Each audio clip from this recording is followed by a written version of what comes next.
What's up everyone, it's Endymion, and there has been so much new things being uncovered and exposed during this Hollywood strike that I figured I'd just compile all of it into a video so we can all keep track of this insanity easier. To quickly recap in case you haven't seen my previous video, the writers and actor guilds are on strike because the studios don't want to pay nearly as much in residuals due to streaming. The other huge issue is of course AI, which the reveals in this video will show just how bad and shady it's quickly becoming. To start, I want to look at Lena Hall, one of the series regulars on the show Snowpiercer. To give you a better understanding of what's going on, this is coming off the revelation that studios are already scanning actors for their likeness to keep in digital form. This process of scanning an actor would result in 1 day of paid work. But the loophole here is that studios would then never have to pay residuals to use that actor's likeness ever again. Meaning a background actor in a television show or movie could be digitally replicated, then they're paid a fee one time and their services and career in the industry would end there and that's it. No longer would a studio need to hire dozens of background talent to fill out a scene. They could just digitally place a bunch of them. Then this would of course lead to a future where content can be mass produced without having to hire catering services or makeup artists or clothing designers. Because why spend money on food to keep your talent fed or makeup to touch up your actors when they all exist in a digital space? Anyway, getting back to Lena Hall, the actor recently said on Twitter that during the filming of Snowpiercer, her alongside her co-stars like Daveed Diggs, Sean Bean, and Jennifer Connelly, they were all asked one day during filming to come to set but not to work. Instead, they were told the studio needed to scan their likeness for CGI purposes, and a ton of background talent were told the same thing. The entire single day of work confused the talent on set. But with this startling revelation, it turns out the studios may have found a loophole to digitally preserve the likeness of Hall and her fellow actors without their consent. Not only is this gross, but it was presented for CGI purposes. But in reality, network TNT, which made the series, basically stole the likeness of working actors without telling them.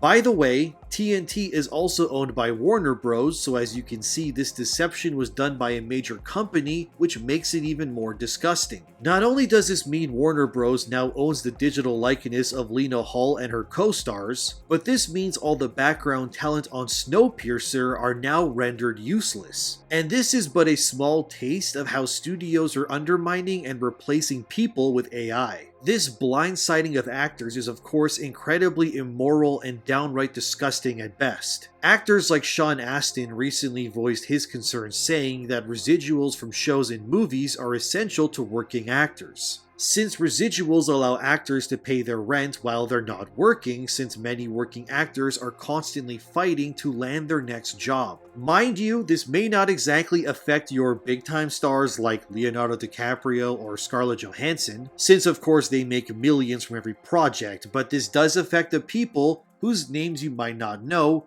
but they're still important regardless. While we're on the topic of residuals, in my last video I explained how the writer of She-Hulk's Daredevil episode has only received around $350 in residuals from that episode. This revelation shocked many since She-Hulk is obviously a show made by Disney. Yet even then they couldn't muster more than a few $100s to writer Cody Ziegler. Now it turns out another person tied to Daredevil has spoken out.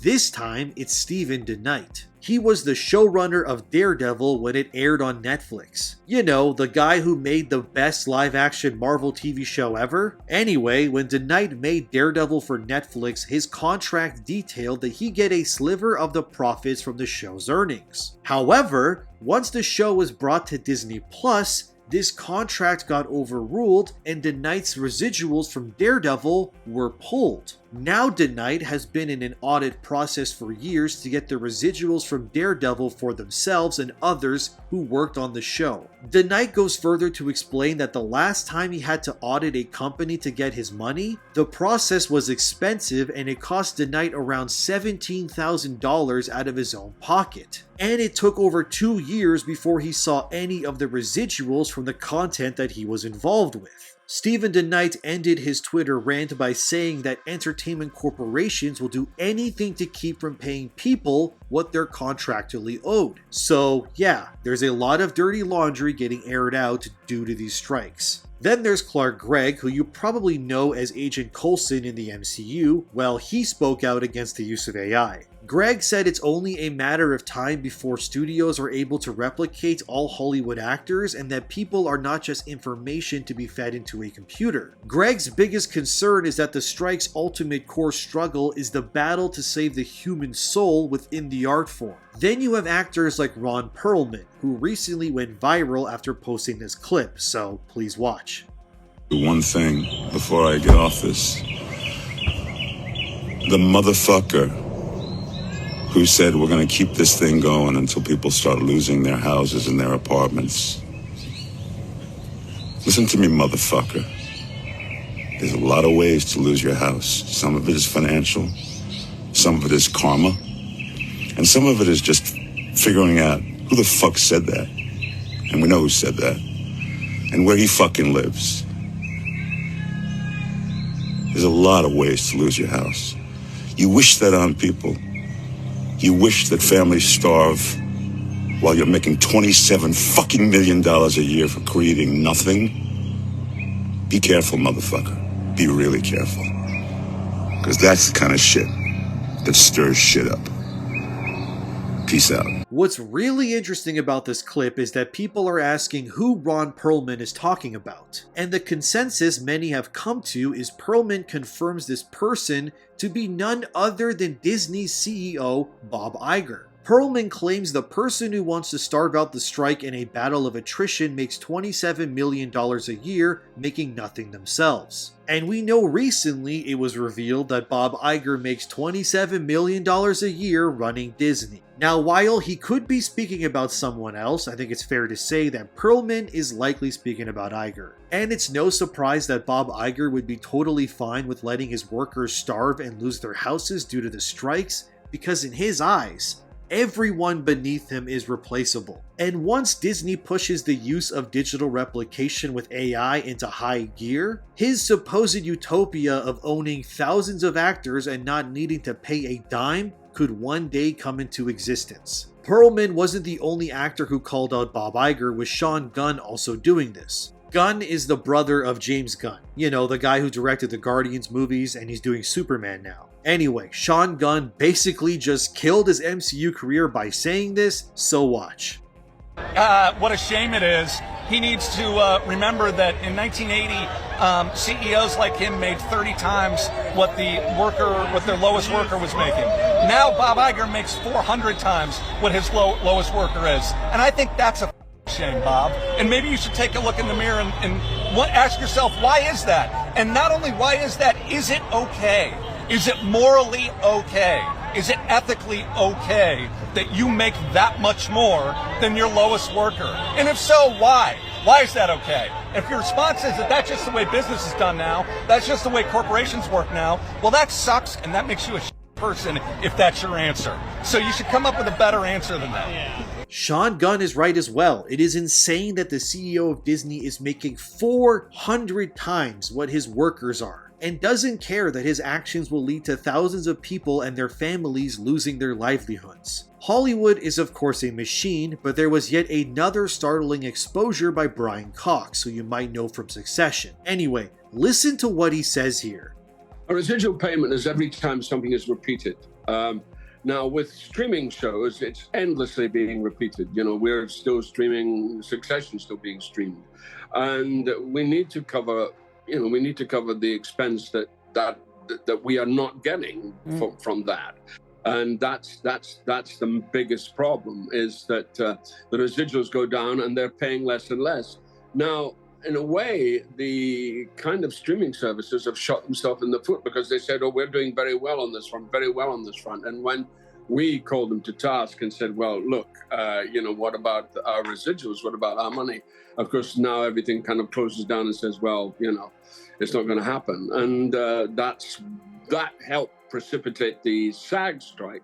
But also the SAG strike, I say, was very much in support of the WGA, unlike the Directors Guild, who did not support the WGA, which I find astonishing. So now not only are we learning how bad residuals are, but that the Directors Guild does not support the strike, which is crazy and honestly baffling. The more I looked into it, it turns out the Directors Guild has a no-strike policy in their contract, meaning they're legally not allowed to join the picket lines alongside the writers and actors, and instead, as the clause puts it via the Hollywood Reporter, requires that the union will not call or engage in or assist any strike, slowdown, or stoppage of work affecting motion picture production over the course of its current PAC, which expires June 30th. The clause also requires that the DGA will use its best efforts in good faith to require its members to perform their services for the employer, even if other industry unions are on strike. So I wouldn't take what Brian Cox said as the directors siding with the studios 100%, as it's clear the directors are legally contracted to obey their corporate overlords. Although the more I read about this, the more brutal it becomes. The DGA, or Directors Guild of America, goes on to explain in their statement that our no strike clauses are clear, members cannot be forced to work. If you as an individual refuse to cross a picket line and perform your DGA covered services, then your employer has the right to replace you. If you have a personal service agreement,